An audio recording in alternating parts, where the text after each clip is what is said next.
I know you want us all to rid ourselves of our egos and minds, and in my case, I know that this is very necessary. But for those of us who have to function in the real world, would not a total absence of mind or ego make life much more difficult? When I say, drop the ego, drop the mind, I don't mean that you cannot use the mind anymore.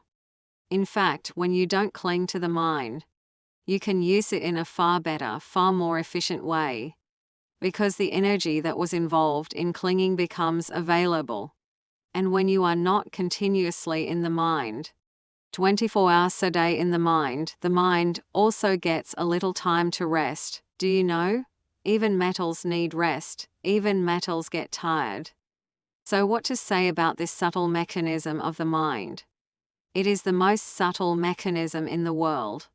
In such a small skull you are carrying such a complicated by computer that no computer made by man is yet capable of competing with it.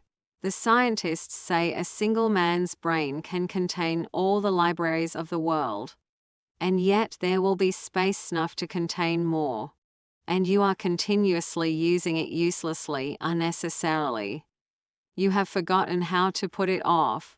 For 70, 80 years it remains on, working, tired.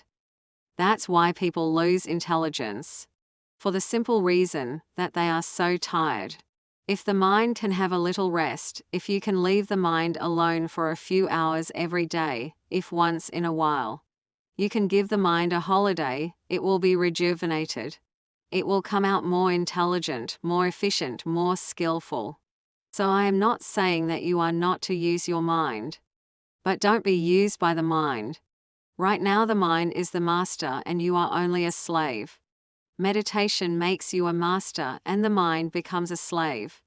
And remember, the mind as a master is dangerous because, after all, it is a machine, but the mind as a slave is tremendously significant, useful. A machine should function as a machine, not as a master. Our priorities are all upside down. Your consciousness should be the master. So whenever you want to use it, in the East or in the West of course, you will need it in the marketplace, use it. But when you don't need it, when you are resting at home by the side of your swimming pool or in your garden, there is no need. Put it aside. Forget all about it, then just be. And the same is the case with the ego. Don't be identified with it, that's all. Remember that you are part of the whole, you are not separate from it.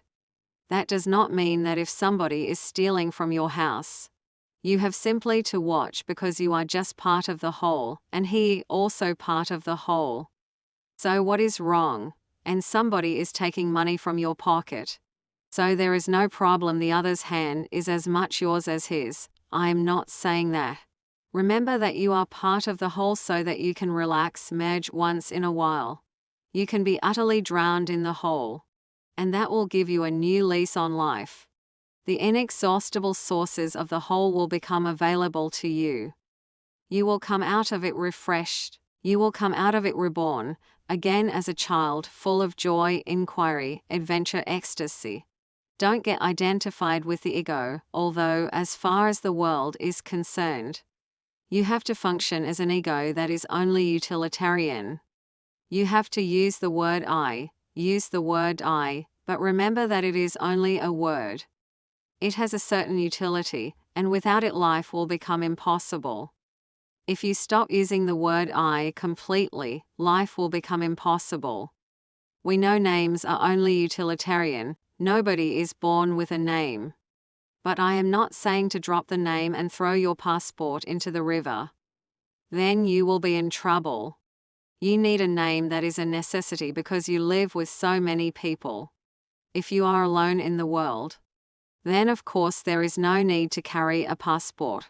If you are alone, for example, if the Third World War happens and Joyce is left alone, then there will be no need to carry a passport you can throw if anywhere.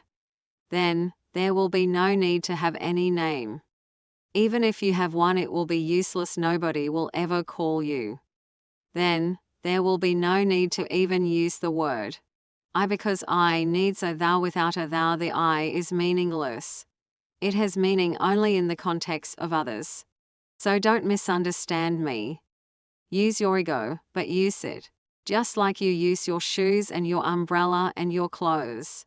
When it is raining, use the umbrella, but don't go on carrying it unnecessarily. And don't go to bed with the umbrella, and don't be afraid that in a dream it may rain. The umbrella has a utility, so use it when it is needed. But don't become so identified with the umbrella that you cannot put it aside. Use the shoes, use the clothes, use the name. They are all utilities, not realities. In the world, when so many people are there, we need a few labels, a few symbols, just to demark, just to make sure who is who. You ask me, I know you want us all to rid ourselves of our egos and minds. I am not saying to get rid of anything. I am simply saying to be master of your minds.